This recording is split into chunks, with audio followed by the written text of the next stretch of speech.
Hello and welcome to Pardon My Disruption. I am Alan Bergson. I am the Director of Community Outreach for Freshworks, and I'm joined as always by the Dr. Disruptive, Jonathan Yarmus. Welcome, Doctor. Hello, Alan. How are you? We are broadcasting from beautiful downtown. Manhattan.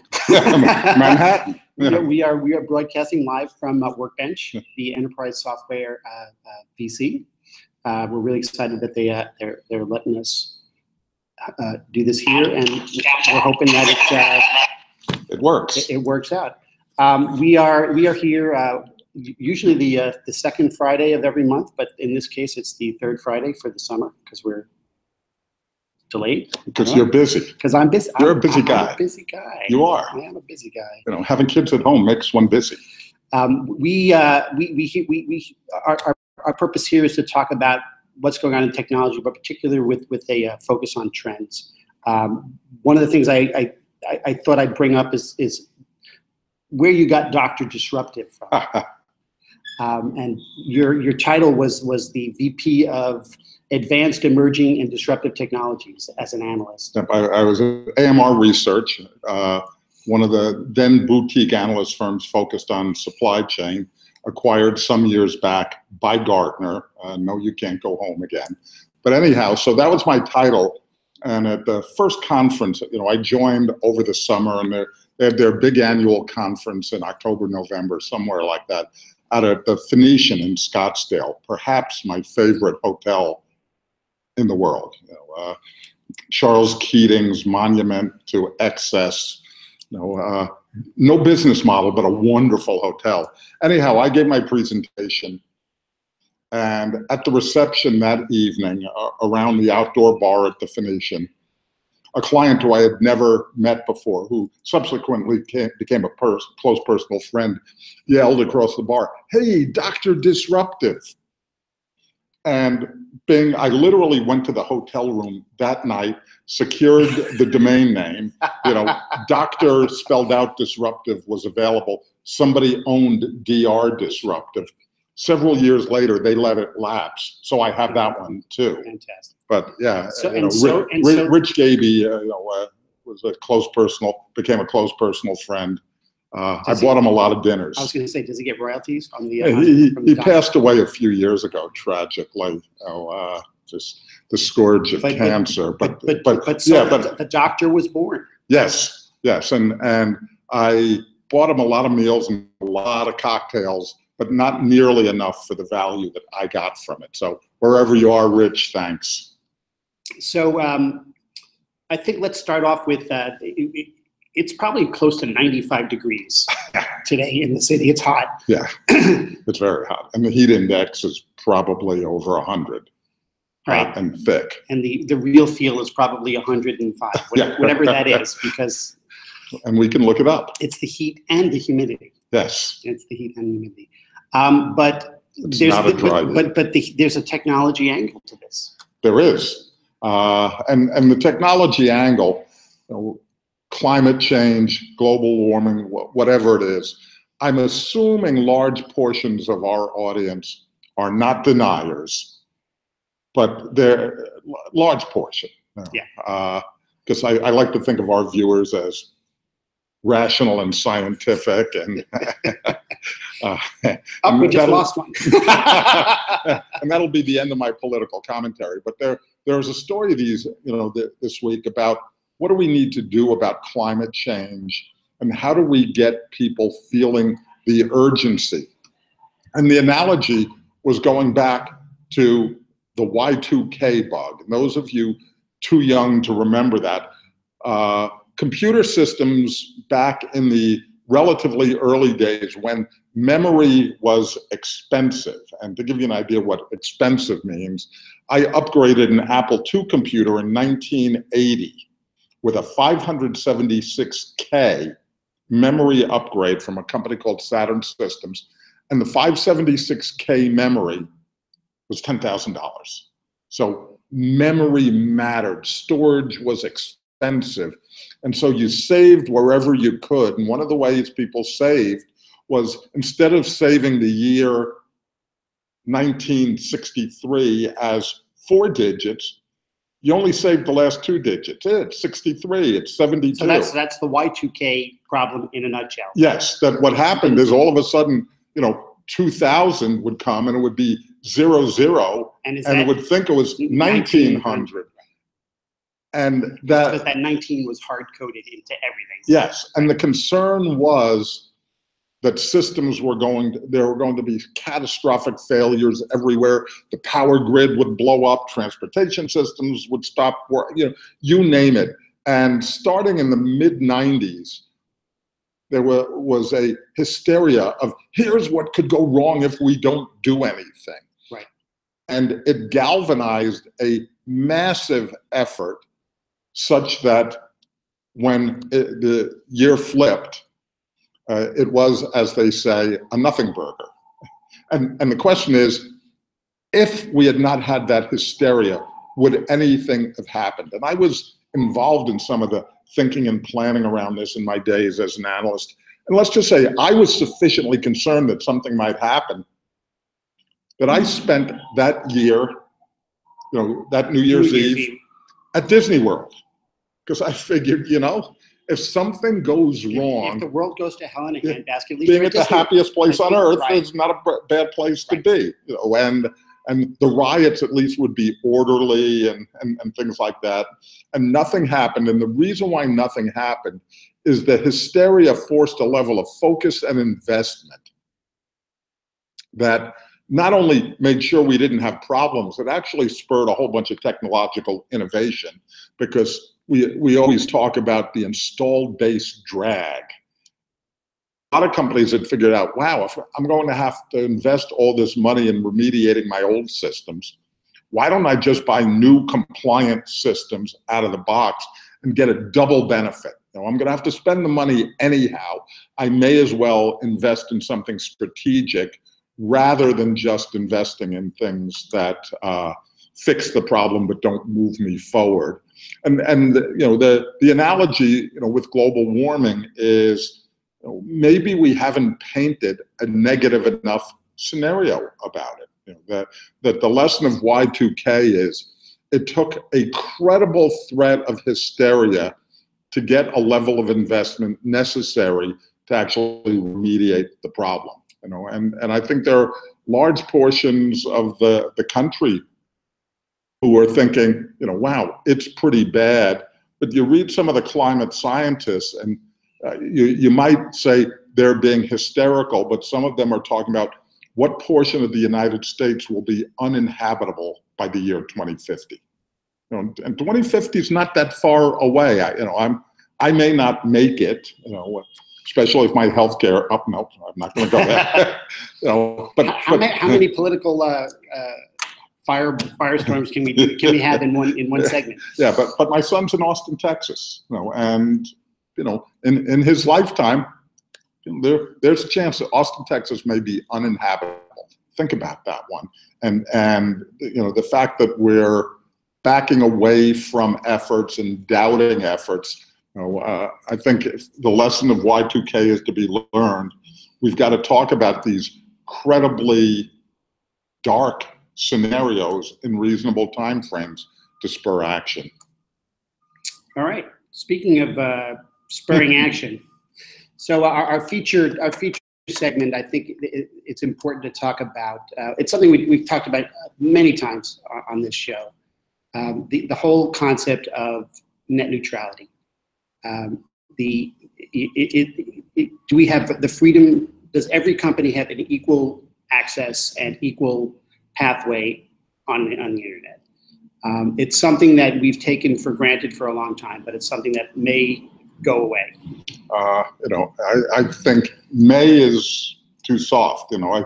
I think if you look at the statements that have come out of Washington in the last couple of weeks, it seems like the current head of the FCC, Ajit Pai, and the Trump administration are committed to rolling back. So let's start with. Let me just talk about the signs. Yeah, then we'll get into the why it matters. Okay. But the signs. Every time there's been a threat to net neutrality, the pro net neutrality group has mobilized, and in this instance has mobilized and submitted millions of statements in support of continuing net neutrality. The FCC commissioner's statement was, I'm ignoring, the fact that it's millions. I'm just looking at the root argument.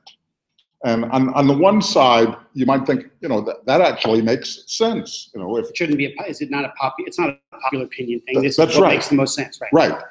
On the other hand is, if there are 2 million people against it, you're saying I'm going to listen to the arguments, that's sending a message to those 2 million people, save your breath. I'm not really listening to you. I heard the point. I reject your point. Okay.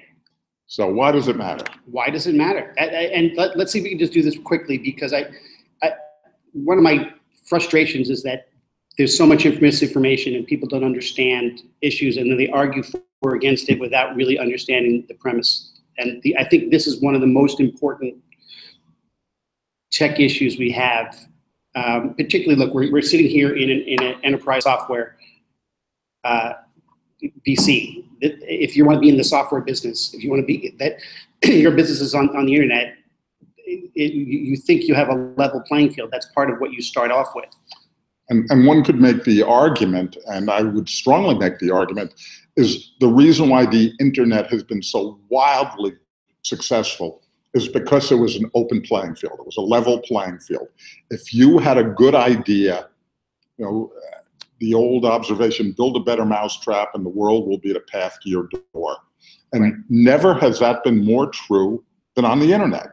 That we were just talking before the show about the evolution of search and how it went from Yahoo to Alta Vista to Ask Jeeves and so on. Ask Jeeves, yes. Nice. Yeah, and there are several others, Excite. Right. There are a bunch of people who've played in the search business, and so when Google came along and built the better mousetrap, they were able to get against entrenched market leaders. Another manifestation. A lot of you, I'm sure, are Netflix subscribers, and over time have seen your viewing experience to be, shall we say, inconsistent. And there have been instances where it's been proven, there have been other instances where the evidence is strongly anecdotal, that carriers have throttled Netflix so that your experience isn't so good. Movies will restart or they'll go to a lower definition, whatever it is. And the reason why carriers have done that is so as to be able to extract payment from people and then say, oh, you want your traffic? Pay us more and we'll make sure your traffic is good. Now, where that gets to be challenging, is on the one hand, you might say, well, Netflix consumes so much traffic on the internet. That's not fair. Shouldn't they pay? Right. On the, and I must admit, I'm sympathetic to those arguments. Netflix is getting was getting an incredible free ride. Right. And when we talk about incredible free ride, there are times, in the evening that over a third to as much of half of the traffic on the internet, is people streaming Netflix, which is mind-boggling, and they were paying next to nothing for the right to do that. Now, the challenge gets to be is, okay, Netflix did a good job. Let's say you're sitting in a garage thinking, I've got a better idea, something that's going to deliver a better experience than Netflix. You are now, with the loss of net neutrality, you are at the mercy of the carriers in terms of what your experience is going to be. They may say, I love it, but guess what? Netflix is paying me a lot of money so that they get preferred treatment. You want to have a good experience? Pay up. And that creates a barrier for entry. That's a huge barrier for entry. Yeah, considerable barrier for entry. And again, sitting here in a VC environment, if you were thinking about funding a business that relies on the vicissitudes of the cable company, and or your ability what am I giving you this money for? Well, we need it because the cable company, is holding us up. It's like, wow. You mean if they change their mind or we don't keep investing, your experience is going to go all to hell? Well, and when it comes to building software, you start with that user experience. If you only have that one shot to make that first impression, and if the first time, let's say you're trying to compete with Netflix, and if the first experience you have is slow or inconsistent or lower definition or whatever it is, or it's you have to pay me a lot of money to get a better experience. Right. Because that's eventually what's going to happen, is that cost is going to be passed on to the consumer. Yes. No. So I get to pay the cable company twice. Right. Or you'll pay the cable company through the provider. But the bottom line is there are a lot of people who get hurt by this. Interestingly, even some of the people you'd expect to be against net neutrality. You might think Netflix would be against net neutrality because now that they've got the dominant position, right, they can afford to pay and it will keep out competitors. They recognize their future ability to innovate, will be, held up by people who haven't exactly been progressive in the way they think or treat things. Well, say that again. I'm not sure I get that. You're saying that Netflix thinks their innovation will be stifled? Or Yeah. they think that this is just a tip of the iceberg in terms of what the regulators will do to them? Both of those. Okay. Their ability to deliver future services, they'll say, wow, I want to do these things. And the toll keepers will say, that's a great idea. You want to pay me more for it. So that their profits will be capped, by people who are rapacious in the way they handle things. Now, there's so many. And so you sit there and say, but the cable companies and the other carriers are making these huge investments in infrastructure. Shouldn't they benefit from their ability to deliver top-notch infrastructure?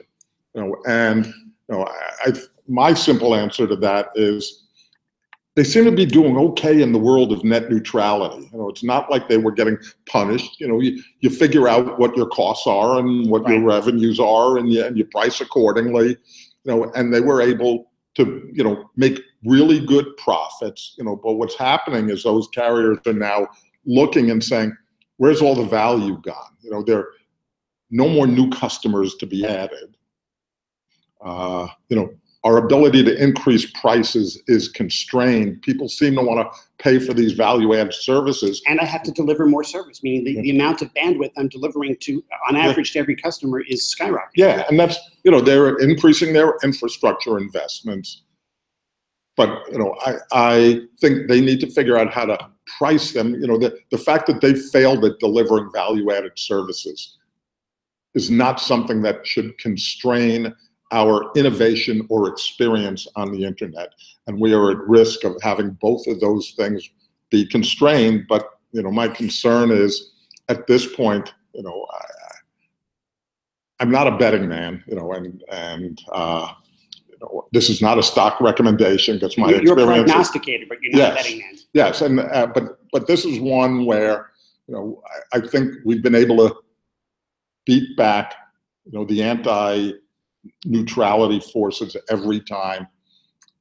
I don't think we're going to be able to do that this time. I think the Trump administration is fairly committed to rolling back many of the protections. All right, so now that we've depressed everybody, I'm going to ask you to put on your analyst hat and say, so if you're in that, if you're thinking now about the future and you're a software company, you're an internet-based company, what are you thinking? What is your mindset with the reality? Let's say with assuming the reality of the end of net neutrality. Well, those who rely on bandwidth are, we're going to have a toll road and a local road, and make sure your business can adapt to the local road. So it's, in a two-tiered experience. In some ways, we've always thought this way, kind of the freemium model force people to think of a multi-tiered product architecture, and depending upon what you were paying, you got a different experience as a user. Well, right now that different experience is based on commercials, right? So it's based on interruptions. The freemium model, whether it's Spotify or Netflix or Hulu or whatever, well, not Netflix, but Hulu or any of these, is we're going to interrupt you with commercials, and that's going to be the basis of your poor, quote unquote, experience. What is that? How does that change? That poor experience may be a constrained bandwidth environment. So I'm watching in standard definition instead of HD. Right. And unless I want to pay. Unless you want to pay, or you do business with, you're going to pay one way or another, but whether you do business from an innovator or an incumbent who has the ability to pay for its own fast lane. So here's my question for you. Who am I going to pay for the fast lane? Am I going to pay Netflix, or am I going to pay my cable company? Meaning, is my cable company going to start to offer me, hey, you want to get better performance on Netflix? That's an extra $5 a month. Yes, we're going to see both of those. You'll see all sorts of deals going on between you and your bandwidth provider, and your content provider and your bandwidth provider. And then where does this put the cable companies who also are trying to be in the content providing business? It can become an anti-competitive. Oh God, yes, yes. You look at the whole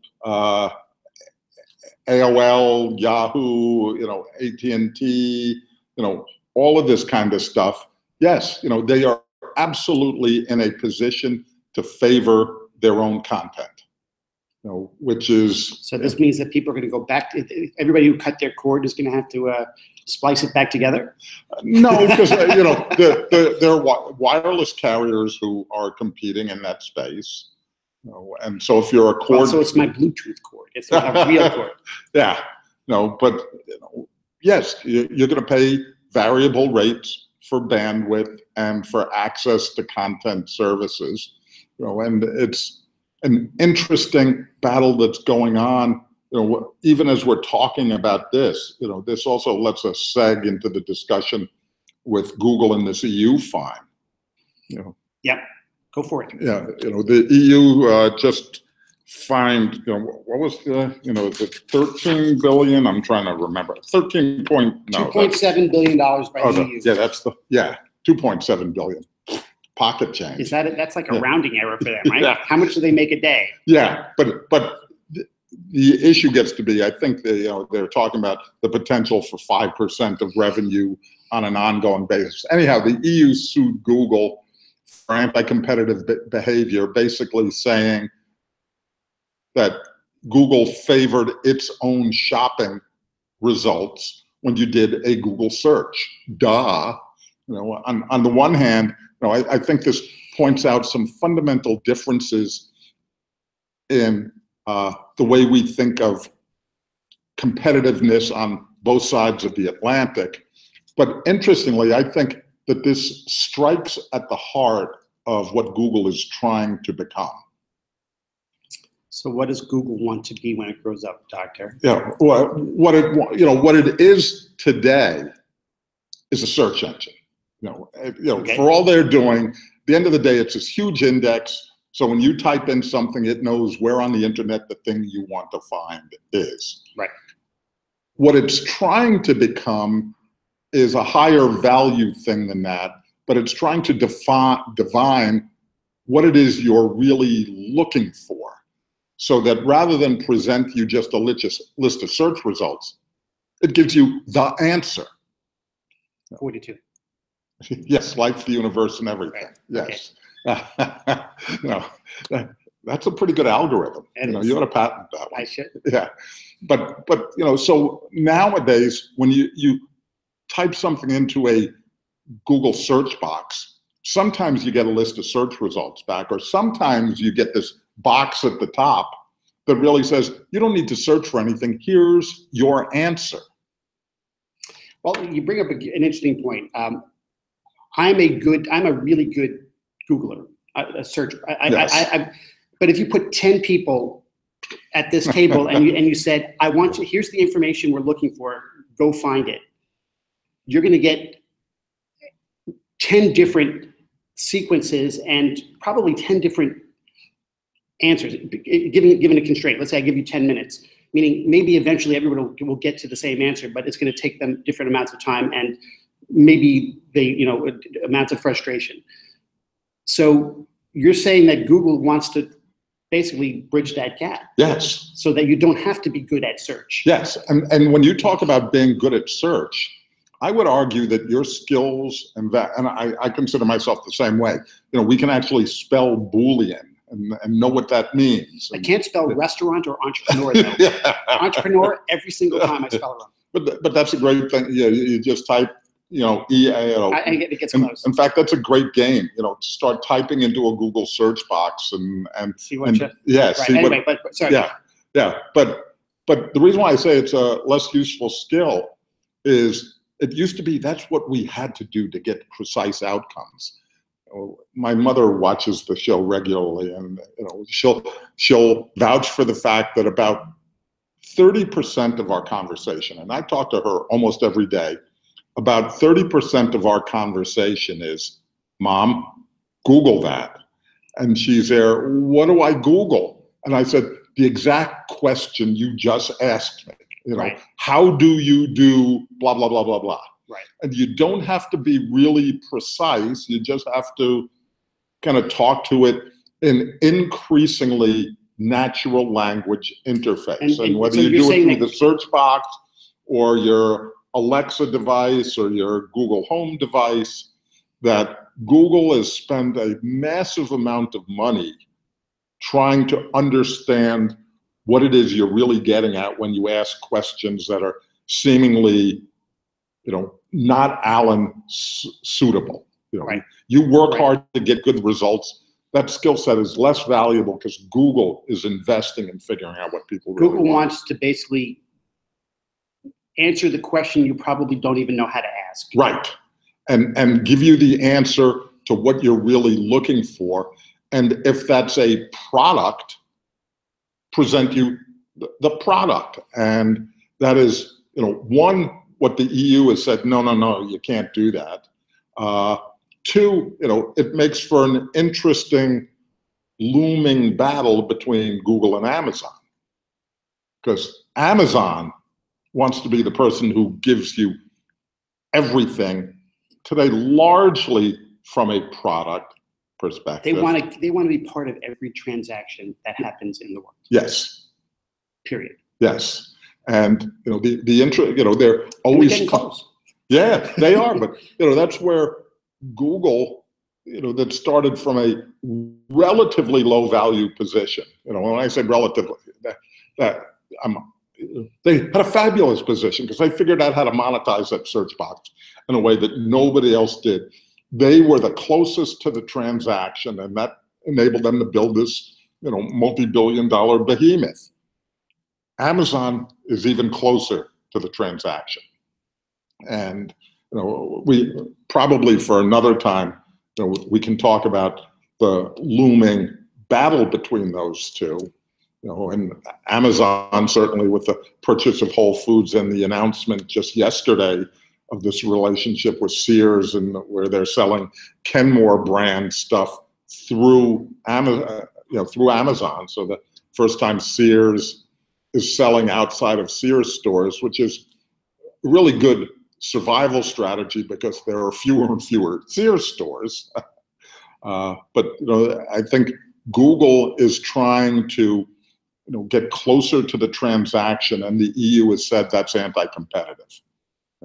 If I'm a Google lawyer, I sit there and say, look, actually, we're fighting in a market where Amazon is the dominant market leader, and we are providing a much needed competition to Amazon. And I'd be sensitive. I think watching the two of them go at it will be interesting for the next several years. But for now, the EU is accusing Google of abusing its role in search.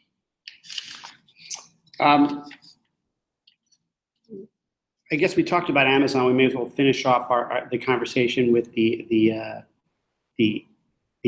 organic elephant in the room. Whole paycheck. Yeah. Just a quick two minutes on your thoughts on the Whole Food acquisition. What does that mean? There are a couple of things. First of all, $13.7 billion. It's nice to be able to pay that kind of thing. Number two, that's above my credit limit on mine. Maybe between the two of us. Yeah, between the three of us, between you, me, and Amazon, we can buy it. Yeah, or our favorite joke is, how did this happen? Jeff Bezos said, Alexa, buy Whole Foods. Right. Next thing you know, he didn't get organic bananas, he got the company. Right. There are several things that are interesting. One, obviously, Amazon is recognizing the limits of a digital-only distribution model. That increasingly, wow, it's great being a Prime customer. I get things on 2-day delivery. There are things that I want and need quicker than 2 days. And if Amazon's going to be involved in, say, groceries, perishables. Yes. Yeah. Perishables. How are they going to deliver me ice cream? Yeah. Which is important. But that's, there are refrigerated trucks. That's not out of the question. But, but if they leave it on my, my steps. But that's why most of the grocery delivery services that exist now, will give you a relatively tight window. Right. So that, yes, you need to be home when I deliver this, or the ice cream going to melt. Or they'll figure things out. It's like, okay, this one has perishables and I can't deliver. There's so many. Start thinking about how technology could do it. From GPS, they know where you are. It's like, ooh, Alan's not home. I won't deliver that yet. Ooh, he's in his office location. Maybe I'll send it to him. There's so many ways software will solve that one, or they'll just give it to Uber. But the other thing that's interesting about Whole Foods, and you're the one who sent me the link to the article, is Amazon's already been in the grocery business. Amazon Fresh, Amazon Direct, they've been trying to do it, but have had challenges. And what the challenge amounts to is they've got a critical mass problem.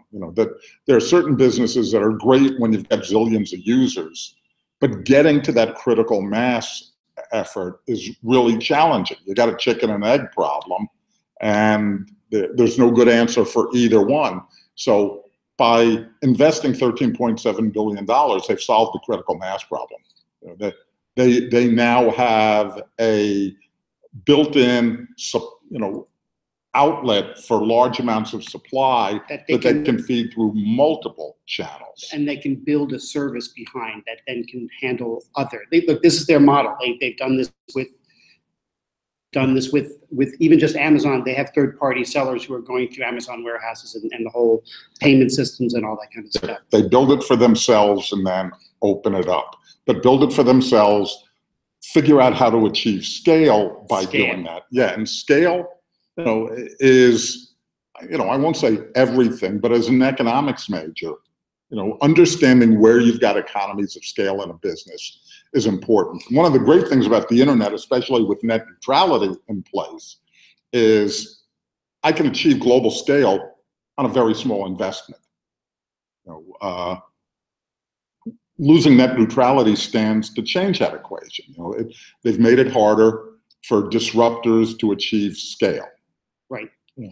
Amazon. So see, I'm gonna ask you to put on your prognosticator hat again, just because we didn't talk. Oh, that's a good prognosticator. Yes. we didn't talk about enough political hot topics. So let's talk about healthcare. Yes. Jeff Bezos is famous for saying, "Your margin is my opportunity," right? Yes. Is Amazon going to get in the healthcare business? Think about the margins that are there. Yeah. Well, this is down the road, but look, sometimes we have some fun. In 1998 or 99, I was the chairperson of a show called eHealthcare World. And the keynote, I interviewed the head of IBM's healthcare services group, Dr. Russ Ricci. And I said, Russ, your predecessor's predecessor said, if only healthcare would embrace technology, even on a market standard average, that would fuel the technology industry's growth for the next 20 years. And your predecessor made the same business plan, and you made the same business plan, and that was 20 years ago, and you're asking me now, yeah, that same opportunity still exists. And healthcare has proved incredibly resistant to this kind of stuff. So, my prognosticators have, will it happen? Yes. Will it happen in my lifetime?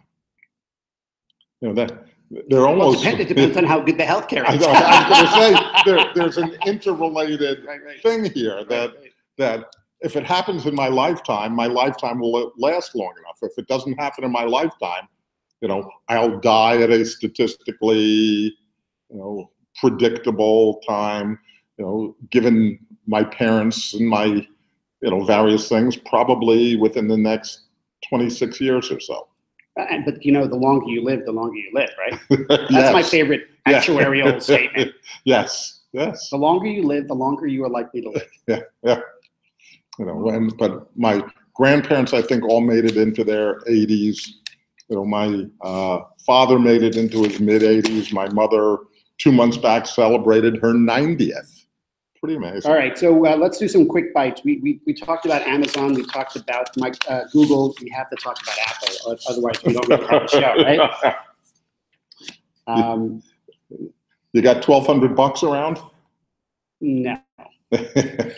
No. That's what your iPhone 8 may, Apple's, floated some trial balloons out there saying the thing is going to cost 30, 40, 50% more than previous phones. And we are in a post-carrier discount world. It's all, you're paying full price. And that's astounding to me because that's more than I pay for my laptop. Yeah, but you get more value out of it than your laptop. How often do you use your laptop? I'm using it right now. Yes. We will bypass that at some point. Yeah. We could bypass. No, but it's not that. It's not a question of the use. It's just a question of the amount of money spent on a device that I used to get free. Yeah. Meaning the paradigm has changed, and I apologize for using the word paradigm. Bingo. Where there was a time where you signed up and you got a free phone. Now it costs more than the device. Yeah. Free. Well, yeah. But even if even the retail value of that device, the retail value of that StarTech flip phone, $200. Right. I got it. So, but the fact that this, I guess, it does speak to what you say, the importance of the device in terms of our uses. And you know what? I probably will spend that money on it. Oh, but it's also one of those things. We for a while kind of flipped our thinking about the cell phone. We've always paid a premium for miniaturization. Laptops were more expensive than desktops. And the reason why, the technology to take what's really big and fit it into something that form factor required much more technological innovation. To fit it into the size of a mobile phone is even incredibly more complex, especially given the tasks. It used to be we did serious computing here and just did casual media consumption on our mobile devices. We're doing much more than casual media consumption on our mobile devices. They're full functioning devices, lacking only the screen capacity. Right, which actually could change with VR. Yes. Unlimited screen capacity. You're not limited to the physical capacity. Those of us, I oftentimes sitting at home, multitasking. I'll be watching something on my big screen TV and looking at something, and it's like, here's a neat video of auto racing on, YouTube. I click a button and cast it to my TV, and it's it takes a couple of seconds. The seamless is not a word that comes to mind, but it works often enough that I do it. But you're a old school, because my kids they consume more content on this size device. Yes. And I'm talking video, movies, yes. full length, yes. hours. Yes. Yes, and I'm old school, but getting new school. I even read Kindle books on my phone. But they have access to it, yet the preference is here. All right, moving on. So to continue with our buzzword bingo, I'm going to say IoT, Internet of Things. And I'm going to say security. I think they're synonymous. I think that the IoT and security problem. There is there was a library. If you're not familiar with the software process, software development process, you don't have to write all your software from scratch. You come up with your idea, and then there are certain preset. It's sort of like pre-made ingredients for your software that you don't know. So one of them is the ability to connect to the internet. You don't have to reinvent that. So somebody created a library. It was called GSOAP. And it was used by millions of devices. And then you know what it turns out? It's got a security flaw in it. So now there are millions of IoT devices out there with the security flaw that happens to be how it connects to the internet. And oh, by the way, many of those millions of devices were sold by companies who either have no inclination to fix it, no ability to fix it, or no existence to care about fixing it. And there's no ability to give you the ability to fix it. You can't, meaning you patch your computer. They say, oh, there's a security flaw. You download an update and you patch your computer. You do the same thing with your phone. But that tiny camera that you have to watch your cat when you're not at home, I mean, there's no way to update that. No. And some of this, I don't want to defend people because the time for defending has passed. But most new companies or new features, new capabilities, if you've ever been involved in a software development effort, the first thing you focus on is being what they sometimes call feature complete. So let's get my minimum viable product. Let's get all of the features working. And then we'll worry about security, because I'm in a rush to time to market, and if I can't be viable, if I can't get that MVP, that minimum viable product, I'm out of business anyway. So it doesn't matter whether I'm secure or not. Right. And customers continue to vote with their dollars that security is something they don't care about and or don't understand. Let's be clear, that's on the consumer level. Yes. At the business level, less so. Yes and no, because, and when I say yes or no, number one, a lot of these things are, what we call shadow IT. Right. It's not like an IT security professional is saying for the organization, this one's okay and this one's not. When these devices are tens or hundreds of dollars, they're brought in by users, they're plugged into the network, they work. The organization has constrained ability to even see these things, let alone do anything about it if they had the time or inclination to do anything about it anyhow. But there are these huge vulnerabilities and things that in the enterprise, have consequences that the people who brought it in just never thought about. That it gives somebody access to the network. It's not just that, wow, I can hack into your camera and see what you're doing. That's wow, I see your cat the same way you see your cat. But it's once I'm inside your environment, once I'm inside your network, there are other things I can do that will be much more damaging. So it's not just put a piece of cardboard over the camera.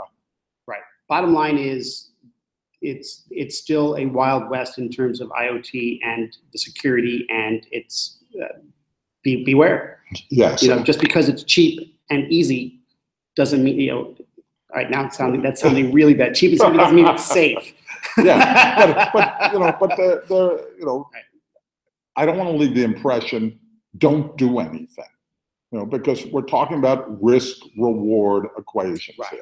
Here. When nothing is secure, and go in and believe that nothing is secure, what you do is you take the appropriate levels of protection. So, we offer two-factor authentication. If you're not doing that on services that have available, you're being reckless and irresponsible. And when something happens, in reality, if someone has access to my home network, what do they really have access to? They can see my pictures. They can see. Yeah, but somewhere, if they happen to, catch your banking password, but that's going through SSL, and that's going through. So that's why I say that's where I'm saying in reality what is really exposed. So that's a fair point. All right, you wrote down here something which I didn't know about, so I have to ask. Trump sued for blocking Twitter users. Yes, that Trump himself has. There are these requirements that public. That there's responsibility that public information be made available to the entire public. Freedom of information access requests, and Trump has explicitly said that Twitter is one of the channels through which I communicate with the public. And when you're the president with governmental openness regulations, communicating with the public means communicating with everybody who might be inclined to listen to you. He's blocked people on Twitter, and they've said, that no, this is illegal, and the president must unblock, and it's still wending its way through the courts, and I'm sure some, I'm going to, step back from the opportunity to make some judgment about some political statement about his opinions of the judiciary. I don't think anybody has any doubts where we stand on that. Yeah, all right. But it's likely he's going to have to open up his Twitter feed and unblock by blocking them. So you put some interesting things on here. Why is this one important? Samsung. Why is it important? Yeah. Because my birthday's just passed, and if you're wondering what to get me for my birthday, Samsung just introduced a super wide monitor. It's 49 inches, not diagonal, 49 inches horizontal. And how high is it? Like 6? It's a ticker. It's not up to the ceiling, and it's one of those where the stuff I looked, and it's tech porn for me. It's like, they've got the monitor had to be curved because their recognition was it's got such a wide angle, that if they didn't curve it, the outer edges of it, would be, you'd be, bobbing and weaving. You'd look like a boxer. But how long before my virtual experience exceeds that physical experience? 6 years and 8 months. My birthday. I don't know if you've played around with any of the VR headsets. Just at like trade shows where they have like a booth where they sit here, you can look. You're looking over a cliff and you get a little bit of. I mean, it's a pretty neat experience at this point. There are still things we've got to figure out the right interface and human factors. Resolution isn't necessarily great, and having that 49-inch big wide monitor, they're just neat things they did with it. That you've got the ability to kind of have 2 separate computer monitors, each of them extremely high resolution. You can, obviously require special software to drive certain things, but the gaming implications of it are fabulous. The personal productivity applications, I've got some pretty big monitors, but still navigating, big spreadsheets, doing Gartner Magic Quadrant submissions where, there are 14 columns and 812,000 rows to, the bane of my existence. So this is, you're going to write this off as an expense? Of course. which means my ex pays for 1/3 of it. There you go. All right, you're a car. To say you're a car fan is an understatement. Enthusiast. So why don't you give me a smart car update? And don't make it boring. It's never boring. There's nothing about cars that's boring. Okay. No, I'm just thinking about Elon Musk is boring. Yeah. But he does dream big. He does dream big. Yeah. Boring company. Okay, Yeah. go ahead. But first of all, the federal government is doing some things that are actually seemingly supporting the smart car industry. The intelligent car industry. So on Wednesday, they approved a proposal to allow manufacturers to deploy up to 100,000 self-driving vehicles without meeting all sorts of existing safety regulations. And if you've ever looked at, there are certain cars we don't get here in the United States, and the reason why we don't get them is to certify it here in the States. The number of federal and state regulations you have to comply to when it comes to safety and everything else is massive, with the net result being, we don't get all of the good things because it's just not worth it. And if you're trying to stimulate a nascent industry, I think this eliminates some red tape. Now I still am one who believe that, I'm all for encouraging innovation. I don't think we're going to have self-driving cars, anytime soon, defined as in large volumes in the next 5 years, because there are so many technological, legal, and societal issues around that we're, just classic innovation adoption curves. We go up a curve quickly, and things rarely continue straight up and to the right. A lot of these things, we get to a point and go, whoa, there are a whole bunch of things, and we step back from them. And I think we've yet to have that with self-driving cars. I wonder how the average self-driving car compares to the average driver. Yes, and because there's a high standard for a self-driving car, but I'm sure that the average driver, at least in my experience. Yeah, or, and even not the average driver, it could be, if all we do is improve the bottom 20%. Yeah, but half the drivers are below average. Yes. Thank you, Dr. Tautology. Although if you ask them, we have to get them off the road. Yeah, if you ask them, only 4% of them are below average. Yeah. Right. And there's a high correlation between below average, or whether you say you're above average and whether you're below average. Are you saying that I'm actually below average? I said nothing of the sort. I'm an above average driver. I'm an excellent driver. I'm an excellent driver. All right. Wapner, 20 minutes to Wapner. All right, we got a couple of minutes left. I want to get into your companies in trouble, and just because just let's see if let's spend a couple just really quickly on each, because this is actually pretty interesting in terms of the space, in terms of look, I have a wearable. I have two. You have two wearables. And it's not a great growth space right now. That if you're a fitness tracker, and a bunch of them are in trouble. Smart-watches are. What are they missing? They just haven't found the killer use case.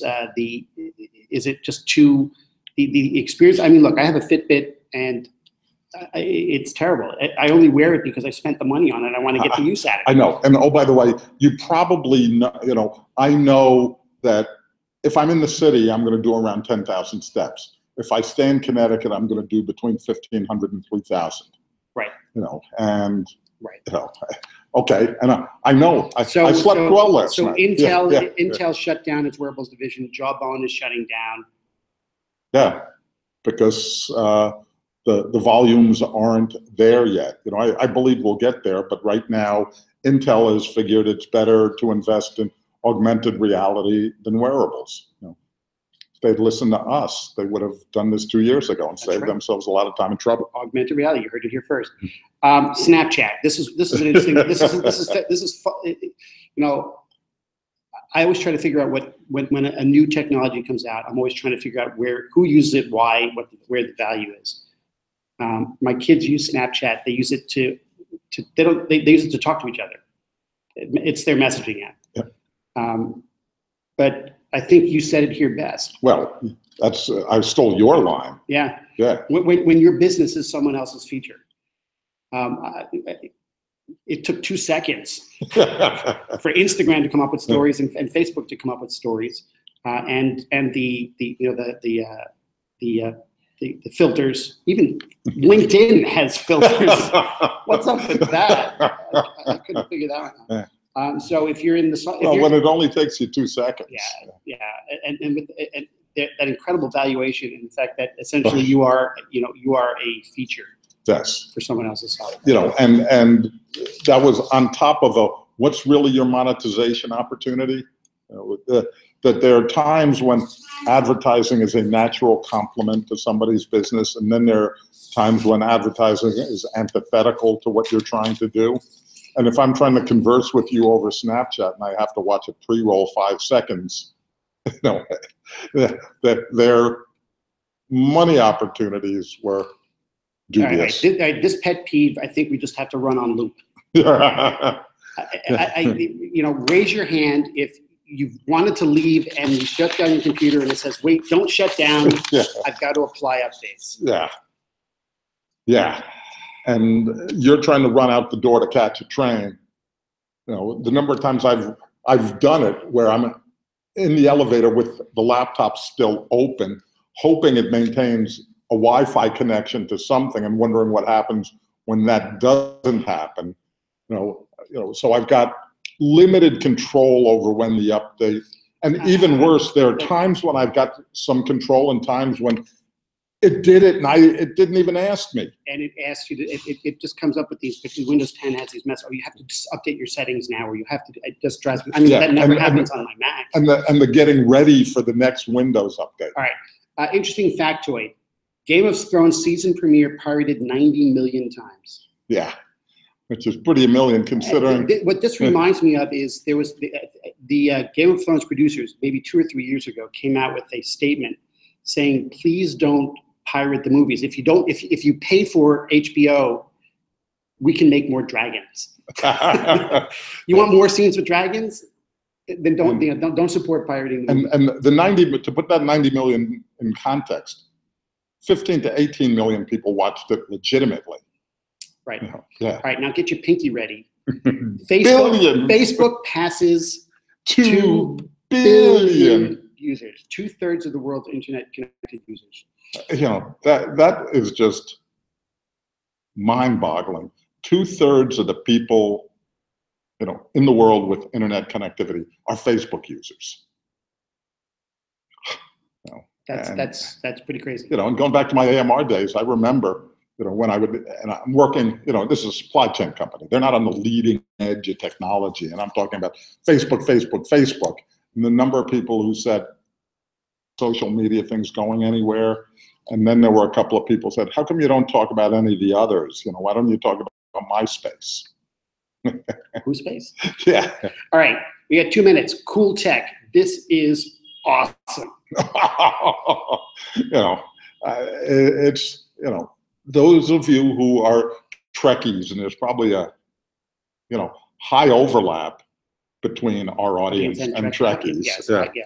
The Chinese, if there was a Venn diagram, it would be. Yeah. Okay. Yeah. Go ahead. Chinese researchers have teleported a photon into space. They teleported it.